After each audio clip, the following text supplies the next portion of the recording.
புஸ்தகத்தின் பெயர் என்னன்னா ஏசாயா தீர்க்க தரிசன புஸ்தகம். சரிங்களா? ஏசாயா நமக்கு நேரம் குறைவா இருக்கிறதுனால நான் கொஞ்சம் அப்படியே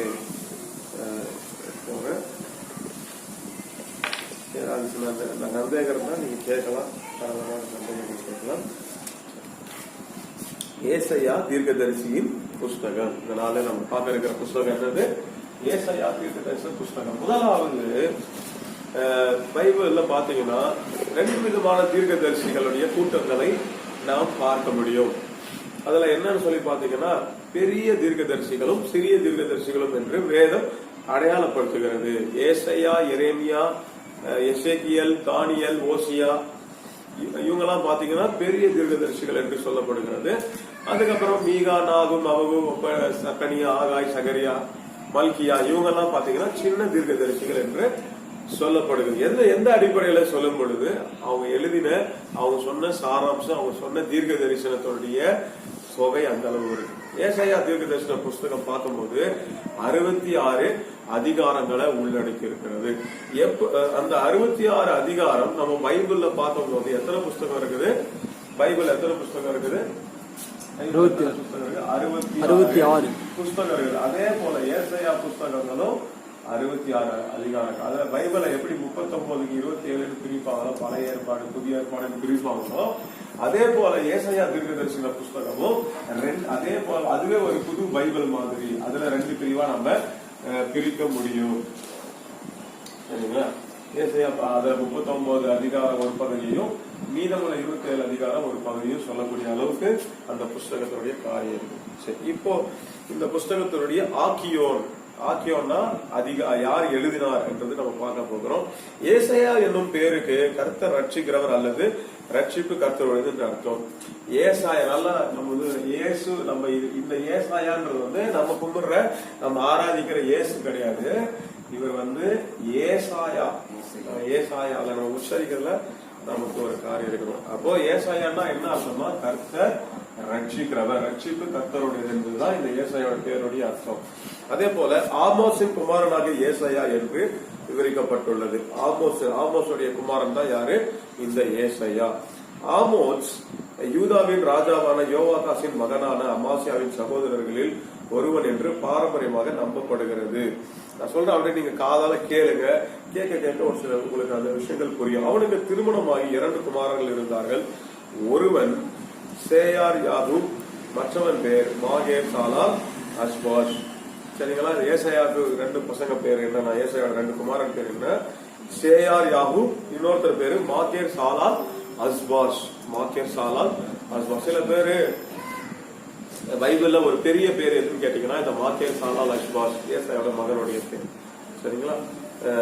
சிங்காசன தரிசனத்தை அவன் கண்ட உசியா ராஜா மரணம் அடைந்த வருஷத்தில் ஏசாயா 6:1 குறிப்பிடப்படுகிற கிமு 739 ஆண்டிலிருந்து அவரது ஊழியம் ஆரம்பித்தது என்று பொதுவாக நம்பப்படுகிறது. ஏசாயா உடைய ஊழியம் எங்க ஆரம்பிக்கப்படுகிறது? ஏசாயா 6ஆம் அதிகாரத்துல அவர் ஒரு தரிசனத்தை பார்க்கிறார். தேவனுடைய ஆலயத்துல தேவனுடைய வஸ்திரத்தின் தொங்கல் ஆலயத்தை சுற்றிலும் நிரம்பி இருக்கிறத அவர் பார்க்கிறார்.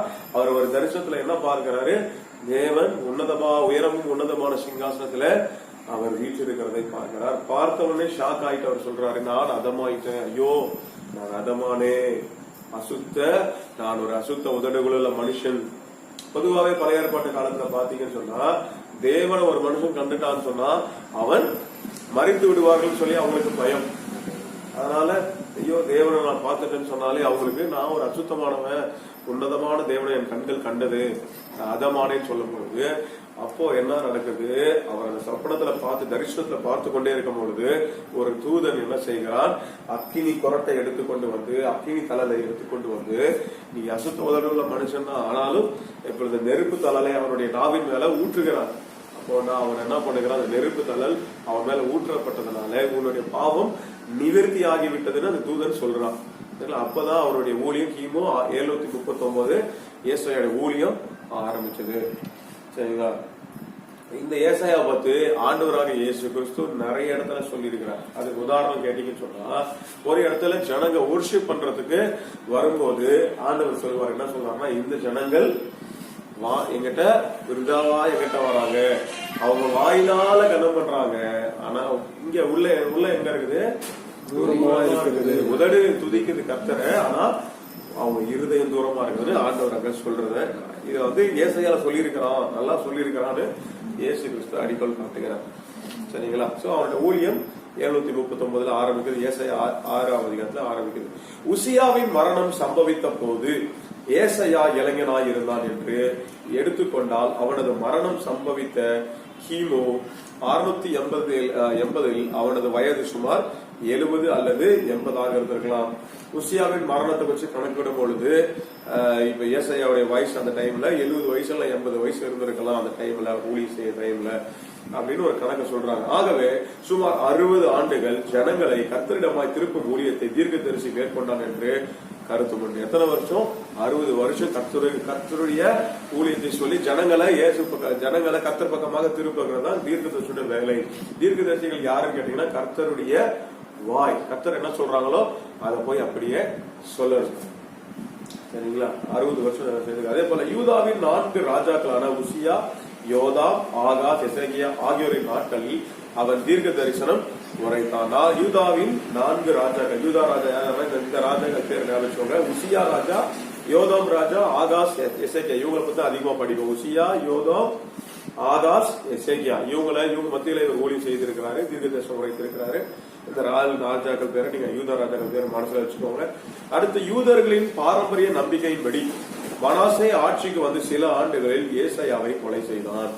ஏசாயா பாருங்க, யூதர்களின் பாரம்பரிய நம்பிக்கையின்படி மனாசே ஆட்சிக்கு வந்து சில ஆண்டுகள்ல ஏசாயாவை மனாசே என்ன பண்ணுகிறான்? கொன்று கொண்டுகிறான். வேறொரு ஆதாரம் ஏசாயா மரத்தினால் செய்யப்பட்ட வாளினால் அறுத்து கொலை செய்யப்பட்டான் என்று கூறுகிறது. இதன்படி பார்த்தால் ஏசாயா தீர்க்கதரிசன ஊழியம் செய்த காலம் சுமார் 50 ஆண்டுகள். சோ அவனை சில பேர் கழுத்தறுத்து கொன்றாங்கன்னு சொன்னாங்க, சில பேர் என்ன சொல்றாங்க மனாசே கொண்டுட்டான் அப்படின்னு சொல்றாங்க. வேதாகமத்தில் சங்கீதங்களின் புத்தகத்திற்கு அடுத்து பெரிய பகுதி இந்த புஸ்தகம் இருக்கிறது. 66 அதிகாரம் 1292 வசனம். 1292 வசனம் பெரிய புஸ்தகம். சங்கீதத்துக்கு அடுத்து ஒரு பெரிய புஸ்தகம் ஏசாயா. சரி, இப்போ வரைக்கும் நம்ம எதை பார்த்திருக்கிறோம்? இந்த புஸ்தகத்துடைய ஆக்கியோன், அதாவது எழுத்தாளரை பத்தி தான் நம்ம இது வரைக்கும் பார்த்திருக்கிறோம். இது வரைக்கும் புரிஞ்சதுங்களா நான் சொன்னதுல? இப்ப நம்ம ஏசாயாவுடைய அறிமுகத்தை குறித்து பார்த்தோம். அதுல ஏதாவது உங்களுக்கு சந்தேகம் இருக்குங்களா? ஏதாவது சந்தேகம் இருக்குங்களா? புரிஞ்சதுங்களா? அவரை பற்றி புரிஞ்சதுங்களாமா? உங்களுக்கு புரியுதுங்களா?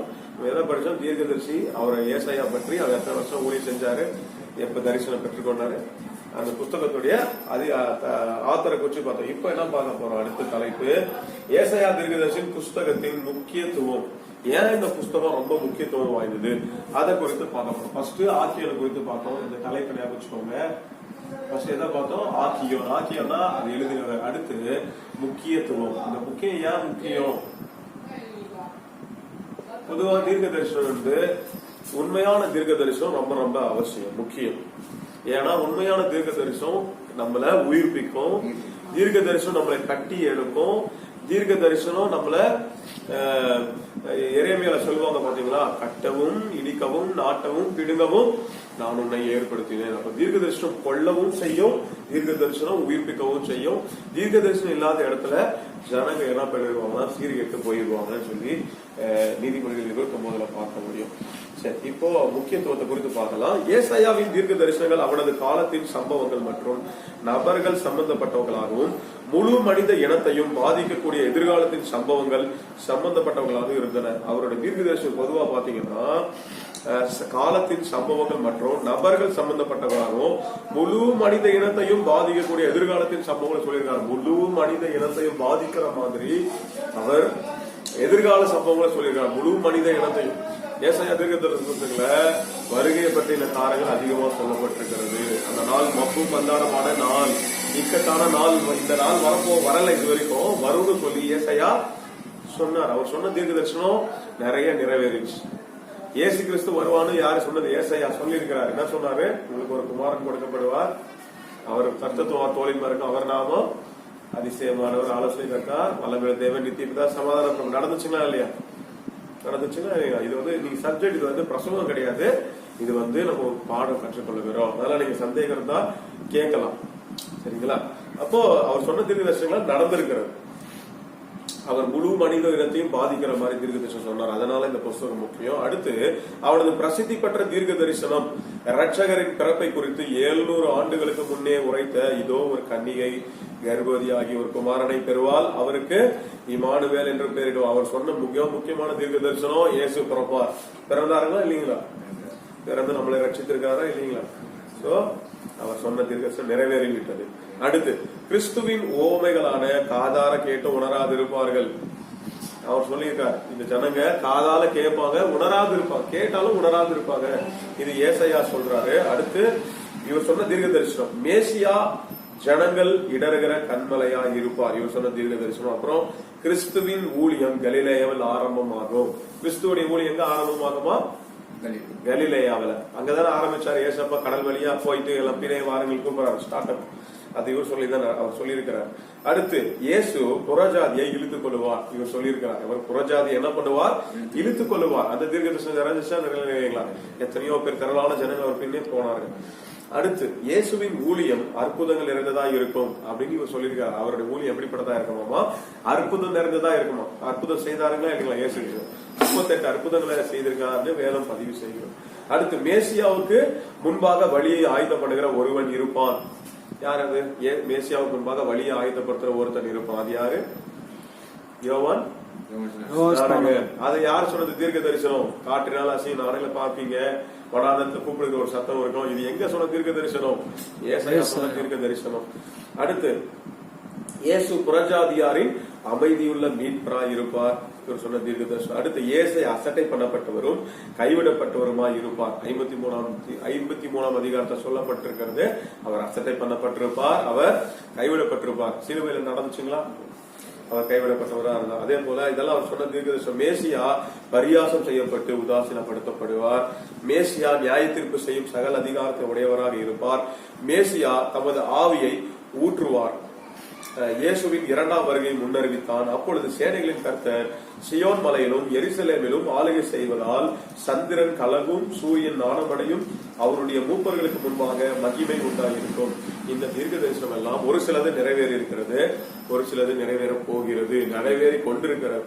சோ அதனால இந்த புஸ்தகம் இப்ப நம்ம பார்த்த காரியங்கள்லாம் பார்த்தோம். இது சொன்ன தீர்க்க தரிசனங்கள்லாம் ரொம்ப ரொம்ப முக்கியமானதாக இருந்திருக்கு. அடுத்து இந்த புஸ்தகத்துல அடுத்து சுவாரஸ்ய தகவல்கள். ஒரு புஸ்தகத்துல பார்க்கும்போது சுவாரஸ்யம் சில விஷயங்கள் இருக்கும். சுவாரஸ்ய தகவல்கள் இது வரைக்கும் முக்கியத்துவம் புரிஞ்சுச்சுங்களா? இந்த புஸ்தகம் ஏன் முக்கியத்துவம்? முழு மனித இனத்துக்கும் பாதிப்பு வரக்கூடிய சம்பவங்கள் அவர் சொல்லியிருக்கிறார். புரிஞ்சுங்களா? அதே போல அவரு எல்லா தீர்க்க தரிசனங்கள் அவர் சொன்னது, சூரியன் கலங்கும், சந்திரன், இதெல்லாம் அவர் சொன்னது. இப்ப நமக்கு அதெல்லாம் கேட்டிருக்கிறோம், இப்ப தீர்க்க தரிசனம் படிச்சிருக்கிறோம். இப்ப நமக்கு தெரியுது, ஒரு நாள் என்ன ஆக போகுது, சூரியனு இருடாயிரும், சூரியன் ஒளிய போடாது இருக்கும், சந்திரனு ரத்தமா மாறிடும், வானங்கள் சுருட்டப்படும், மேகம் சுருட்டப்படும், நட்சத்திரங்கள் பதபதமாக கீழே விழுந்துரும், ஒரு இக்கட்டான நாள் வரும், இடுக்கமான நாள் வரும், மப்பு மந்தாரமான நாள் வரும். எல்லாம் அவர் சொன்னனால இது நமக்கு முக்கியத்துவமா இருக்குது. இதெல்லாம் நடக்க போகுதுன்னு சொன்னா நம்ம என்ன ஆயிரோமோ, அலர்ட் ஆயிரோமோ இல்லைங்களா? ஒரு அழிவு வரப்போகுது, இந்த மாதிரிலாம் நடக்க போகுதுன்னு நமக்கு சொல்லிட்டாங்க. இப்ப நம்ம உஷாராயிருவீங்களா? ஆக மாட்டோம். அப்போ அது ரொம்ப முக்கியத்துவமா கருதப்படுது. அது உங்களுக்கு புரிஞ்சிருக்கும். இப்போ நம்ம அடுத்த டாபிக் என்ன பண்றோம்? சுவாரஸ்யமான தகவல்கள். இந்த புத்தகத்துல என்ன அப்படி சுவாரஸ்யம் அப்படி பாத்தீங்கன்னு சொன்னா, ஏசாயாவின் தீர்க்க தரிசனங்களில் பெரும்பாலானவை கவிதை வடிவிலேயே எழுதப்பட்டுள்ளன.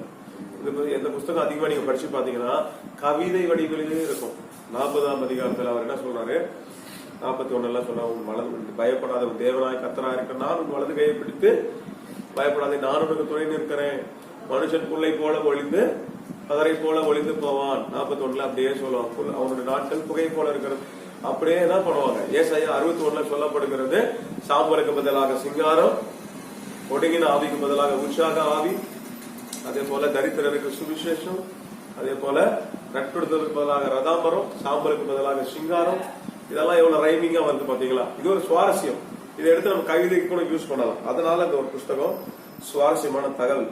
அடுத்து பழைய ஏற்பாட்டு தீர்க்கதரிசிகளில் புதிய ஏற்பாட்டில் அதிகமாக மேற்கோள் காட்டப்பட்டதும் அபியாசப்படுத்தப்பட்டதும் ஏசாயாவின் தீர்க்கதரிசிகளை. நிறைய இடத்துல புதிய ஏற்பாட்டுல என்ன சொல்லியிருக்காங்க, ஏசாயா தீர்க்கதரிசி புஸ்தகத்துல சொல்லப்பட்டிருக்குதுன்னு சொல்லி இயேசு கிறிஸ்து சொல்றாரு. அதுக்கப்புறம் நிறைய ஊழியக்காரங்க அப்போஸ்தலர்கள் சீஷர்கள் சொல்லி இருக்கிறாங்க. அதெல்லாம் ஒரு சுவாரஸ்யம். அதே போல எகிப்தின் மேல் வரவிருக்கும் காரியங்களை முன்னறிவிக்கும் அடையாளமாகவும் குறிப்பாகவும் கர்த்தரின் கட்டளையின்படி ஏசாயா வஸ்திரம் இல்லாமலும் வெறுங்காலாலும் 3 ஆண்டுகள் நடந்தார். ஏசாயாவுக்கு என்ன நடந்திருக்கிறான், எகிப்தின் மேல் வரவிருக்கும் காரியங்களை முன்னறிவிக்கும் அடையாளமாக ஒரு செய்யற ஒரு காரியம் என்னன்னா, கர்த்தருடைய கட்டளைப்படி ஏசாயா வருஷம் பண்றாரு. டிரெஸ் இல்லாம நிர்வாணமா வெறுங்காலாவும் 3 ஆண்டுகள் டிரெஸ் இல்லாம வெறுங்காலாக நடந்திருக்கிறார் கர்த்தருடைய கட்டளைப்படி. இது ஒரு அடையாளமா இதை பண்ணுப்பா ஏசாயா என் ஜனங்களுக்கு. சில நேரங்கள் ஆண்டவர் எப்படி பயன்படுத்துறாரு பாத்தீங்களா, ஊழியக்காரங்களை அவர் வாயின் வார்த்தையாகவும் பயன்படுத்துறாரு, நிர்வாணமாகவும். ஒரு தீர்க்கதரிசி சொல்றாரு, நீ ஒரு பக்கமே கவுந்துதான், நீ இந்த பக்கம் கவுந்து படுக்கணும், ஒரே பக்கம் தான் இப்படிதான் படுக்கணும், இத்தனை ஆண்டுகள் படுக்கணும். இது கர்த்தருடைய கட்டளை. இது ஒரு அடையாளம், ஜனங்களுக்கு ஒரு அடையாளம்.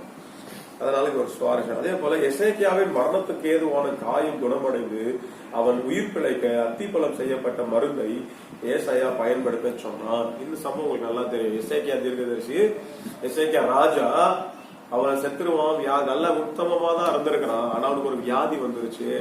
வியாதி வந்ததுனால அவன் அழுறான். சோறு பக்கமா ஏசாயா தான் போய் சொல்றாரு, அவ்வளவுதான் நீங்க பிழைக்க மாட்டீங்கன்னு. சோறு பக்கமா திரும்பி நல்லதான பண்ணாங்க, சுத்தமான கைகள் சுத்தமான தோணு பின்பற்றினே அழுகுது ஆண்டவரே. ஆண்டவர் சொல்றாரு, நாட்களோட எத்தனை வருஷம் கூட்டு வரான், எத்தனை வருஷம், 15 வருஷம். நீ உங்களோட நாட்களோட 15 வருஷம் கூட்டுறேன்ற ஏசாயா தான் வந்து சொல்றாரு, நாட்கள் முடிந்து விட்டது. ஏசாயா தீர்க்கதரிசனம் சொல்லிட்டு வெளியில போறாரு. உடனே ஆண்டவர் பேசுறாரு, திரும்பவும் போய் சொல்லு, என்ன சொல்லு, நீ பிழைக்க போற அப்படின்னு சொல்லி. இது எவ்வளவு பெரிய, எந்த வாய் நீ பிழைக்க மாட்டான்னு சொல்லிச்சுன்னா அதே வாயால நீ வாழுவ சொல்ல வைக்கிறது தான் நம்ம இயேசு. ஆமென். அந்த மாதிரி அவருக்கு அதுவும் அதே போல அத்திப்பழ அடை ஒரு மெடிக்கல் ஒரு நாட்டு மருத்துவத்தை அங்க சொல்றதையும் நம்ம பார்க்கிறோம். அடுத்து நேரம் போய் கொண்டே இருக்கிறது. சரி, எசேக்கியாவின் காலத்தில் அசீரிய பேரரசனான சனகெரிப் யூதா மீது படையெடுத்து வந்த போது அவன் வெற்றி பெறாமலும் சிறைப்படுத்தி கொண்டு போகாமலும் இருக்க ஏசாயா உதவினான். பெர்சியாவின் ராஜாவான கோரேசுக்கான செய்தியை பெர்சிய ராஜ்யம் பேரரசாக உருவாக்கி இருப்பதற்கும் கோரேஸ் பிறப்பதற்கு முன்னே ஏசாயா தீர்க்கதரிசனமாய் சொல்லியிருக்கிறான். ஏசாயா தீர்க்கதரிசன புஸ்தகம் ஒரு சிறிய அளவிலான வேதகம் போன்றது. முதல் 39 அதிகாரம் பழைய ஏற்பாட்டை போல தேவனுடைய நியாய தீர்ப்பு. மிச்சம் 27 அதிகாரம் நம்பிக்கையின் நற்செய்தி. முதல் 39 அதிகாரம் பாத்தீங்கன்னா நியாய தீர்ப்பு. முதல் 39 அதிகாரம் எதை சொல்லுகிறது, நியாய தீர்ப்பு. அடுத்து நற்செய்தி. அடுத்து 27 அதிகாரம் நற்செய்தி. இதனால இது ஒரு பைபிள் நம்ம சொல்றோம். ஏசாயா புஸ்தகம் நீங்க ஒரு தாய் தேற்றுறது போல தேற்றுவார். ஸ்திரியானவள் தன் கர்ப்பத்தின் பிள்ளைக்கு இறங்காமல் ஒரு பாலகரை மறப்பாலும் அவர்கள் மறந்தாலும் நான் உன்னை மறப்பதில்லை, நீங்கள் எருசலேமில் தேற்றப்படுவீர்கள். அப்படிலாம் சொல்லப்படுது. எதுல, இந்த புஸ்தகத்துலதான். அதெல்லாம் நற்செய்தியா வருது. முதல்ல நியாய தீர்ப்பு வருது 39 அதிகாரம். அடுத்து 27 அதிகாரம் நம்பிக்கை நற்செய்தியா வருகிறது. சரிங்களா. அடுத்து ஏசாயா தீர்க்கதரிசன புஸ்தகத்தில் ரட்சிப்பு என்னும் சொல்லானது 26 தடவைகள் வருகிறது. மற்ற தீர்க்கதரிசன புஸ்தகங்கள் யாவும் சேர்த்து பார்த்தால் 7 தடவைகள் மாத்திரமே வருகிறது. ரட்சிப்புன்ற வார்த்தை ஏசாயால எத்தனை முறை வருது, 27 விசை ரட்சிப்பு என்ற வார்த்தை வருகிறது. ஆனா மத்த புத்தகத்துல 26 டைம் வருது. மத்த புத்தகத்துல 7 டைம் தான் வருகிறது. இயேசு நாசரேத்துக்கு சென்று ஓய்வு நாளில் ஜெபாலயத்திற்கு சென்று வாசிக்க எழுந்து நின்ற போது ஏசாயா தீர்க்கதரிசியின் புஸ்தகம் அவரிடத்தில் கொடுக்கப்பட்டது. அவர் அதை வாசித்த பின்பு இந்த வேத வாக்கியம் இன்று தினம் நிறைவேறிற்று. உதவி கேட்கலாம் என்று யூதா ஆலோசித்துக் கொண்டிருந்த போது ராஜாவையும் ஜனங்களையும் கர்த்தர் மேல் மாத்திரமே நம்பிக்கை வைக்கும்படி ஊக்கப்படுத்தினவன் யாரு, ஏசாயா. யூதாவின் ராஜாவான ஆகாஸ் ஏசாயாவின் ஆலோசனையை புறந்தள்ளி அசிரியாவை உதவிக்கு அழைத்தான். யூதாவின் ராஜாவான ஆகாஸ் ஏசாயாவின் ஆலோசனைய புறம்பே தள்ளி அசிரியாவை உதவிக்கு அழைத்தான். அசிரியா சம்மதித்து வந்தது. இஸ்ரவேலின் தலைநகரான சமாரியா கிமு 722 அசிரியாவின் கைவசமானது. இதெல்லாம் வரலாற்று பின்னணிகள். அடுத்து அசிரியாவின் அடுத்த லக்கு யூதா என்பது சீக்கிரத்தில் தெரிய வந்தது. யூதா தெற்கிலுள்ள எகிப்தின் உதவியை நாடினது. மீண்டும் ஏசாயா எந்த நாட்டத்தோடு கூட்டு சேராமல் கர்த்தரை மாத்திரமே நோக்கி பாடும்படி அறிவித்தார். மீண்டும் ஏசாயா எந்த நாட்டோடு கூட்டு சேரக்கூடாது, கர்த்தரை மாத்திரமே நோக்கி பார்க்கும்படி அறிவுரை கூறியிருக்கிறார். ராஜாவாகிய எசேக்கியா ஏசாயாவிற்கு செவி கொடுத்தான். அதனால் கர்த்தர் அவனது விசுவாசத்தை கனப்படுத்தி அசீரியரை அழித்தார். எசேக்கியா ஒரு பலவீனமான தருணத்தில் அசிரியாவின் எதிரியாய் இருந்த பாபிலோனிய ஸ்தானாதிபதிகளுக்கு தனது பொக்கிஷங்களை பார்வையிட அனுமதித்தான். இதை அறிந்த ஏசாயா ராஜாவின் பொக்கிஷங்களும் அவன் வாரிசுகளும் பாபிலோனுக்கு கொண்டு போகப்படும் என்று முன்னறிவித்தான். ஏசாயாவின் தீர்க்கதரிசன ஊழியத்தின் ஆரம்ப கட்டத்தில் இஸ்ரவேலின் அரசும் யூதாவின் அரசும் அதன் ஆட்சியும் உச்சத்தில் இருந்தன. இந்த இரண்டு அரசுகளும் கிட்டத்தட்ட சாலமோனின் கைவசம் இருந்த தேசங்களை ஆண்டு கொண்டிருந்தன. அவர்கள் செல்வமும் செழிப்பும் உள்ளவர்களாக இருந்தார்கள். சீரியா இல்லாமல் போயிருந்து எகிப்து பலவீனப்பட்டிருந்தது. அசிரியா அச்சுறுத்தலாக இருக்கவில்லை. பாபிலோன் இன்னும் கண்களுக்கு தென்படவில்லை. ஆனால் ஏசாயாவின் வாழ்வின் இறுதி கட்டத்தில் இஸ்ரவேல் இல்லாமல் போயிற்று. யூதாவோ அசிரியாவோடு ஒப்பிடுகையில் சிறுபூச்சி என்று பரப்பளவில் குறுகி போய் இருந்தது. இந்த காலகட்டத்தில் தான் தேவனாகிய கர்த்தர் இஸ்ரவேலுக்கும் யூதாவுக்கும் பல தீர்க்க தரிசனங்களை அனுப்பினார். ஓசியா வடக்கின் 10 கோத்திரமான இஸ்ரவேலுக்கே அதிகமான தீர்க்கதரிசனம் உரைத்தான். மீகா ஏசையா ஆகிய இருவருக்கும் தெற்கின் 2 கோத்திரமான யூதாவை முக்கியப்படுத்த தீர்க்கதரிசனம் உரைத்தார்கள். தீர்க்கதரிசிகளின் செய்திகள் அழிவையும் மீறுவதற்காகவும் சொல்லின. பல தடவைகள் நியாயப்பிரமாணத்தை மேற்கோள் காட்டி இஸ்ரவேலை அதை விட்டு விலகினதால் வரவிருக்கும் தண்டனை குறித்து எச்சரித்தார்கள். வரலாற்று பின்னணி படிக்கும்போது கொஞ்சம் தலை சுத்தம் செய்யும். அது நம்ம கையில தான் இருக்குது. சரி, அப்ப நம்ம இந்த நாளில நம்ம எதை பார்த்துருக்கிறோம் பாருங்க. நம்ம இந்த புஸ்தகத்துடைய ஆக்கியோர் குறித்து கொஞ்சம் பார்த்தோம். அடுத்து இந்த புஸ்தகம் ஏன் முக்கியத்துவம் சொல்லப்பட்டிருந்த பார்த்தோம். அடுத்து சுவாரஸ்யமான தகவல்களை பார்த்தோம். அடுத்து வரலாற்று பின்னணி கொஞ்சம் பார்த்தோம். சரிங்களா? அடுத்து நம்ம 3 பெயர்களை குறித்து நம்ம பார்க்க போறோம். 3 பெயர்கள், அதன் அர்த்தங்கள் குறித்து பார்க்க போறோம். அதன் அர்த்தங்கள். அடுத்து இந்த புஸ்தகத்துடைய சுருக்கம். சரிங்களா? அடுத்து நம்ம அடுத்த வாரம் என்ன பார்க்க போறோம், வரலாற்று பின்னணி அடுத்த வாரம் நான் கொஞ்சம் சொல்றேன். அடுத்து இந்த 3 பெயர்களோட அர்த்தத்தையும் அதோட காரியத்தையும் பார்ப்போம். அடுத்து இந்த புஸ்தகங்கள் சுருக்கத்தை கூட நம்ம பார்க்கலாம். ஏதாவது சந்தேகம் இருந்தா நீங்க கேட்கலாம். உங்களுடைய டவுட் கேட்கலாம். ஏசாயா தீர்க்கதரிசன புஸ்தகத்துல ஏதாவது நீங்க கேட்க வேணும்னா கேட்கலாம். ஏதாவது வேற ஏதாவது உங்களோட சந்தேகங்களா இருந்தாலும் நீங்க கேட்கலாமா? உங்களுக்கு என்ன சந்தேகம் இருக்கு பைபிள்ல நீங்க கேட்கலாம். இதுதான் அதுக்கான நேரம். ஏன்னா நம்ம சண்டே ஆராதனை வரும்பொழுது அது நம்ம அதுல நமக்கு அதுல பாடம் எடுக்க முடியாது. அதுல கர்த்தர் என்ன பேசுறாரோ அதை நம்ம பேசுவோம். ஆனால் இப்பொழுது நீங்க பைபிள் ஸ்டடி இது நம்ம கற்றுக்கொள்ற காரியம். எனக்கு சொன்னது ஏதோ சொன்னீங்க, ஆனா எனக்கு எதுவும் புரியல அப்படி கூட வேலை இருக்கலாம். இல்ல தெரிஞ்சதில்ல ஏசாயானா யாரு, உங்களுக்கு என்ன புரிஞ்சிருக்குதோ ஏசாயானா யாரு, அது என்ன பண்ணா, இந்த பைபிள் எப்படி ஒரு ஆள் இருக்கிறாங்க எதுனால கேட்கலாம். சரி, அதனால நீங்க சொன்ன காரியங்களை மனசுல வச்சுக்கோங்க. இது இந்த ஆங்கிளோட கூட நீங்க இப்ப பைபிள் படிச்சீங்கன்னா சில விஷயங்கள் உங்களுக்கு புரிய ஆரம்பிக்கும். இது வரைக்கும் படிச்சிருந்தா ஓரளவுக்கு ஏசாயானா யாருன்னு தெரிஞ்சுக்க, அவன் யாரு, எந்த காலத்துல இருந்தா, என்ன செய்யலாம், அதெல்லாம் நம்ம கொஞ்சம் வரலாற்று பின்னணியெல்லாம் பார்க்கும்போது